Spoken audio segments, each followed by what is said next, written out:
අද කාලේ ඉංජිනේරුවන්ටත් තියෙන ලොකුම ප්‍රහේලිකාවක් තමයි නූතන තාක්ෂණය නැති යුගයක මේ තරම් දැවැන්ත නිර්මාණයක් අගලක්වත් ගිලා නොබැස අවුරුදු 2000ක් පවතින්නේ කොහොමද කියන එක. මේක නිකම්ම ගඩොල් ගොඩක් නෙමෙයි.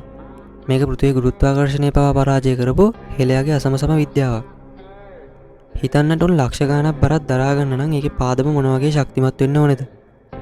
අපේ මුදුන් මිත්තන් මේ ස්තූපවල පාදමට පාවිච්චි කරේ වජ්‍ර ලේප සහ ලෝහ දාඩු.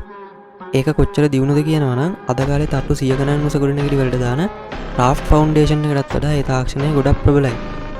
ඒ නිසායි කාලය කොච්චර ගියත් මේවා තවමත් නොසැලී තියෙන්නේ. චෛත්‍යයක තියෙන බුබ්බුලාකාර හැඩය නිසා ඒකේ මුළු බර හැම පැත්තකටම සමානව බෙදලා යනවා.